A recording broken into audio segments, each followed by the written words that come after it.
Hello everyone, welcome to वरदान पकवान। सबसे सीधा सबसे सरल। मैं हूँ आपके साथ प्रतिभा श्री सिंह। आज हम बात करेंगे शुगर फ्री राइस किस तरह से हमें बनानी चाहिए। तो देखिए, हमारे भारतीय जो खान पान है उसमें दाल, चावल, रोटी, सब्जी सभी चीज़ें सम्मिलित हैं और कुछ जगहें ऐसी हैं जहाँ पे चावल को विशेष महत्व दिया जाता है। चावल बहुत ही ज़्यादा खाए जाते हैं। डायबिटीज़ के मरीजों को, अस्थमा के मरीजों को और जिनका वजन बढ़ा हुआ है उन लोगों को चावल खाने की मनाही होती है या फिर कम से कम चावल खाने की सलाह दी जाती है। आज इस वीडियो में हम बात करेंगे कि चावल को पकाते समय कौन सी विधि को अपनाएं और क्या क्या सावधानियां लें जिससे चावल खाने के बाद भी आपकी ब्लड शुगर लेवल ना तो बढ़े और ना ही आपका वजन बढ़े और ना ही आपको अस्थमा का कोई भी अटैक पड़े। जैसे कि आप जानते हैं, चावल खाना हम सभी को बहुत पसंद होता है। चावल जब तक हम नहीं खाते हैं तब तक लगता नहीं है कि हमने खाना खाया है। कई लोग अपना मन मार के रोटियां खाते हैं और उनका पेट नहीं भरता। तो आज इस विधि से अगर आप चावल बनाएंगे तो आपका पेट भी भरेगा और ये चावल आपको बिल्कुल भी नुकसान नहीं करेंगे। सबसे पहले तो ये देखते हैं कि हमें कौन सा चावल खाना चाहिए या कौन सा चावल हमारे लिए बहुत अच्छा है। चावल को खरीदते समय हमें कुछ बातों का ध्यान रखना है। चावल खरीदते समय ये जांच कर लें कि चावल की जो लेयर यानी पॉलिश पूरी तरह से निकला हुआ ना हो। चावल कम से कम 1 साल पुराना हो। पुराना चावल पचने में हल्का होता है। अगर आपको किसी कारण पुराना चावल ना मिल पाए तब भी मैं आपको एक ऐसी विधि बताऊंगी जिससे आप जो चावल बनाएंगे बहुत ही ज़्यादा हल्का हो जाएगा। साथ ही चावलों में जो ब्राउन राइस होता है वो पकने में भी बहुत टाइम लेता है और पचने में भी बहुत टाइम लेता है।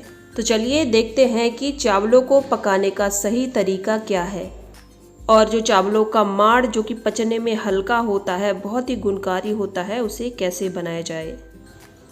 तो सबसे पहले यहाँ जान लेते हैं चावलों को हल्का बनाने की विधि। अगर आपके पास 1 साल पुराना चावल नहीं है तो इस विधि से आप चावल को बहुत ही हल्का बना सकते हैं। यहाँ पे मैंने एक कढ़ाई में चावल को डाल लिया है और आंच बिल्कुल कम कर ली है और इसको हम इस तरह से करछी से चला के धीरे धीरे भूनेंगे। चावलों को हमें बहुत ज़्यादा भूनना नहीं है, बस हल्का गर्म कर लेना है। तो लगभग 1 या 2 मिनट के बाद हमारा चावल अच्छे गर्म हो जाएगा और बहुत ही हल्का बन जाएगा। इस तरह चावलों को भूनने के बाद आप इन चावलों को स्टोर करके भी रख सकते हैं और इन सारे चावलों को हम निकाल लेंगे एक बाउल के अंदर।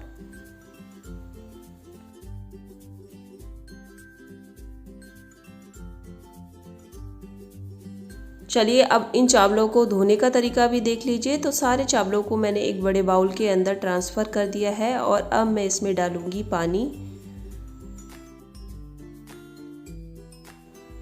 और अपने हाथों की सहायता से इसको अच्छे से हमें मसल कर साफ़ करना है।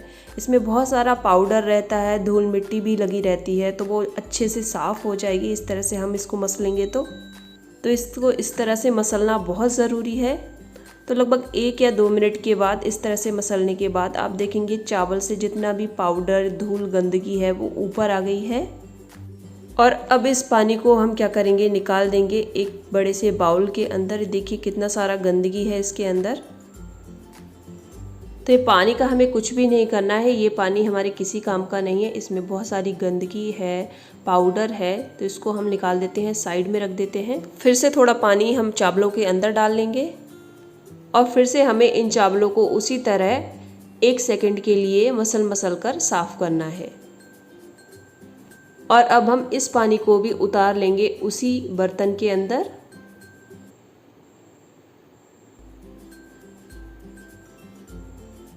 अब ये 2 बार का पानी है, इसका हमें कुछ नहीं करना, इसको फेंक देते हैं हम और फिर से हम चावलों के अंदर डालेंगे पानी और एक बार फिर से उसे 1 सेकंड के लिए मसल कर साफ़ करेंगे। और अब ये पानी भी हम उतार देंगे एक साफ़ कटोरी के अंदर।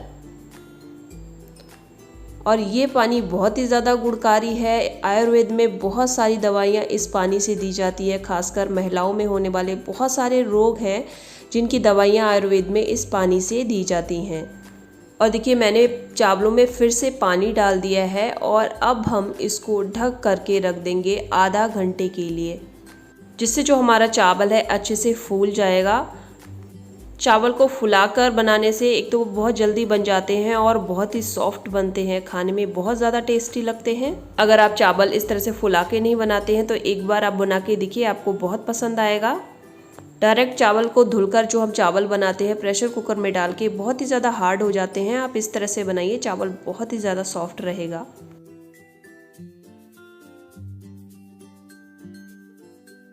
तीस मिनट हो गए हैं और देखिए चावल हमारे अच्छे से फूल गए हैं। एक बार फिर से हम अपने हाथों की सहायता से इसको चला लेंगे, बहुत हल्के हाथों से चलाएंगे क्योंकि दाना बहुत ही ज़्यादा सॉफ्ट हो गया है, जिससे कि जो हमारा दाना है टूटेगा नहीं। तो यहाँ पे मैं आपको स्टेप बाय स्टेप सारा विधि दिखा रही हूँ, जिस तरह से आप भी अपने घर में इस तरह से चावल तैयार करें। तो सारे पानी को हम निकाल देंगे और चावल हमारा पकने के लिए तैयार है बिल्कुल। तो चलिए इसे पकाना शुरू करते हैं। इन चावलों को पकाने के लिए मैं यहाँ प्रेशर कुकर का यूज़ कर रही हूँ। आप चाहें तो इन चावलों को भगोना या कढ़ाई के अंदर भी पका सकते हैं, क्योंकि आमतौर पे सभी के घर में प्रेशर कुकर का यूज़ होता है, तो इसमें इसे बनाना बहुत अच्छा रहता है, बहुत ही आसान रहता है। तो अगर आपको कढ़ाई या भगोने के अंदर इनको बनाना आसान नहीं लगता हो तो आप बहुत ही आसानी से इसे प्रेशर कुकर के अंदर भी बना सकते हो। यहाँ पे मैंने प्रेशर कुकर को गैस के ऊपर गर्म होने के लिए रख दिया है और अब मैं इसमें डालूँगी 1 चम्मच घी। तो यहाँ मैं देसी घी का यूज़ कर रही हूँ, आप चाहें तो कोई तेल वगैरह भी डाल सकते हैं। तो सबसे पहले देखिए हमारा जो घी है अच्छे से गर्म हो गया है और अब हम इस पे डालेंगे कुछ खड़े मसाले। तो सबसे पहले मैंने यहाँ पे लिया है आधा छोटा चम्मच के करीब जीरा, इसको हम डाल देंगे अपने घी के अंदर। साथ ही यहाँ पे मैं ले रही हूँ 4-5 लौंग, इसको भी हम डाल देते हैं। और अब मैंने यहाँ पे लिया है 4 से 5 दाने काली मिर्च के, और अब इसमें जाएगा एक छोटा पत्ता तेजपात, इसको भी हम डाल देते हैं। इन सब मसाले डालने का सिर्फ एक रीज़न है, इसमें बहुत अच्छा स्वाद आता है हमारे चावलों के अंदर। इन मसालों को डालने से इसका स्वाद भी बहुत अच्छा आता है, साथ ही पचने में भी आसान हो जाता है। और अब मैं इसमें डालूंगी जो हमारे चावल थे, वो चावल इसके अंदर हम डाल देंगे। तो अगर आप चाहें तो इसको बिना तड़के, यानी जैसे मैंने यहाँ मसाला वगैरह डाले हैं, आप बिना मसालों के भी इसको पका सकते हैं। नॉर्मल हम जिस तरह से रोज़ घर में चावल बनाते हैं सेम उस तरह से भी आप पका सकते हैं। यहाँ मसाले मैंने घी वगैरह डाला है, ये आप मत डालिए, सीधे आप इसको उबलने के लिए रख दीजिए, यानी पानी डालिए और चावल डाल दीजिए। और आपका मन करे तो इस तरह से तड़का लगाकर भी आप इन्हें बना सकती हैं। और थोड़ा सा हम इसको इस तरह से चला लेंगे, यानी कि जो चावल हैं हमारे, इनको थोड़ा सा हम भून लेंगे। चावलों को इस तरह से भूनने से उसका स्वाद और भी ज़्यादा बढ़ जाता है।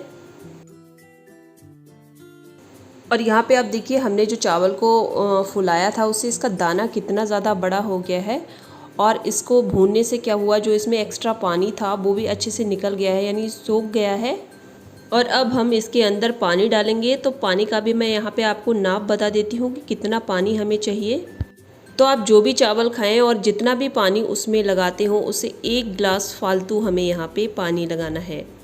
अगर आप अपने चावलों में 1 गिलास पानी लगाते हैं तो यहाँ पे आपको 2 गिलास पानी लगाना है। और एक बार अच्छे से इसको मिक्स कर देंगे। मिक्स करने के बाद इसमें एक अच्छा सा बढ़िया उबाल आने देंगे। इन चावलों को हमें बिना ढके ही पकाना है। तो यहाँ पे आप देख सकते हैं एक उबाल इसके अंदर आ गया है। एक बार हम करछी से चला देंगे, बिल्कुल हल्के हाथों से चलाना है जिससे इसका जो दाना है ना टूटे। और यहाँ पे हम चेक करते हैं अपना दाना। तो इसके लिए मैं यहाँ पे एक दाना उठाऊंगी और इस तरह से दबा के देखूंगी। देखिए ये अभी कच्चा है, बिल्कुल भी नहीं पका है। वापस से हम अपनी करछी का चावल डाल देंगे इस कुकर के अंदर और दोबारा से फिर इसे अच्छे से पकाएंगे। तो यहाँ पे आप देख सकते हैं कि चावल को पकते हुए काफ़ी टाइम हो गया है और लगभग आधा पानी हमारा जल गया है और आधा पानी अभी रह गया है। और अब मैं आपको दिखाती हूँ कि इन चावलों को किस तरह से हमें चेक करना है। तो इस तरह से हम थोड़े से चावल लेंगे और इसका एक दाना उठा के देखेंगे। तो यहाँ पे आप देख सकते हैं कि ये बाहर से तो पक गया है पर अंदर से हल्का कच्चा है। बिल्कुल यही सही समय है इसका पानी अलग करने का। चलिए अब हम चावलों से पानी को अलग किस तरह से करना है ये भी देख लेते हैं। यहाँ पर मैंने एक बर्तन लिया है, उसमें रखा है स्ट्रेनर और इसमें हम छान लेंगे अपने सारा पानी। कुकर को हमें तब तक पलटना है जब तक कि सारा पानी निकल ना जाए, यानी ज़रा सा भी पानी हमें इसमें रहने नहीं देना है। पानी के छनने के बाद स्टेनर के अंदर जो भी चावल रह जाएगा उसे वापस हम डाल देंगे कुकर के अंदर और वापस से कुकर को चढ़ा देंगे हम गैस पर। बिल्कुल लो फ्लेम पर इसको हमें पकाना है अब, यानी भाप देनी है इसे। ढक्कन को बंद कर देंगे और कुकर को इस तरह से रख देंगे, सीटी हमें नहीं लगानी है। घड़ी में देखकर आप इसे 1 मिनट के लिए इसी तरह से छोड़ दें और गैस को बंद कर दें। और यहाँ पे जो पानी है बचा हुआ चावलों का, जिसे हम माड़ भी कहते हैं, ये बहुत ही हल्का होता है, पचने में बहुत ही आसान रहता है। इसे आप दीजिए घर के बच्चों के लिए, बुजुर्गों के लिए, मरीजों के लिए। इस पानी की न्यूट्रिशन वैल्यू बहुत अच्छी होती है, छोटे बच्चों के लिए ये बहुत अच्छा होता है। आप इसमें जीरा हींग का तड़का लगा के उन्हें दे सकते हैं। तो यहाँ कुकर अच्छे से ठंडा हो गया है, इसको लगभग आधा घंटा हो गया है रखे हुए। और चलिए हम चेक कर लेते हैं अपने चावल। तो ये देखिए हमारा चावल एकदम खिला खिला बना है, दिखाती हूँ मैं आपको करछी से। और इसका हर दाना अलग अलग हो गया है। इस तरह बना हुआ आप गर्मा गर्म चावल खाइए, ये आपको बिल्कुल भी नुकसान नहीं देगा। चाहे आपको डायबिटीज़ हो या फिर बढ़ते वजन से आप परेशान हो या अस्थमा हो, आप इसको ले सकते हैं। और ये पचने में बहुत ही ज़्यादा हल्का हो गया है और ऐसा बिल्कुल भी नहीं है कच्चा रह जाएगा। तो देखिए मैं यहाँ 2 आपको दाने तोड़ के भी दिखाती हूँ, बहुत अच्छे से ये पक गया है, बिल्कुल भी कच्चा नहीं है। इस तरीके का इस्तेमाल आपके घर में शायद होता हो, काफ़ी लोग इस तरह से चावल पकाते हैं। अगर आप नहीं पकाते हो तो आज से स्टार्ट कर दीजिए। इस तरह चावल पकाने की सलाह हमारे डॉक्टर भी देते हैं, जो डायबिटीज़ के पेशेंट होते हैं या जो बढ़ते वजन से परेशान होते हैं, जिन्हें अस्थमा होता है, उनके लिए ये चावल खाने में भी बहुत ही ज़्यादा स्वादिष्ट होता है और बहुत पाचक होता है। तो मैंने यहाँ पे आपको किस तरह से हम चावल से शुगर निकालें ये भी बताया है, साथ में माड़ बनाने की विधि भी बताई है। आप इसे चाहे तड़का लगा के बनाइए या सादा नॉर्मल आप जैसे बनाते हो घर पे उस तरह से बना लीजिए, ये खाने में दोनों तरह से बहुत अच्छा लगेगा। वीडियो अगर पसंद आया हो तो सब्सक्राइब कीजिए, लाइक कीजिए, शेयर कीजिए और मुझे ज़रूर बताइएगा कि ये तरीका आपको कैसा लगा। वीडियो देखने के लिए आपका बहुत बहुत धन्यवाद। आपका दिन शुभ हो।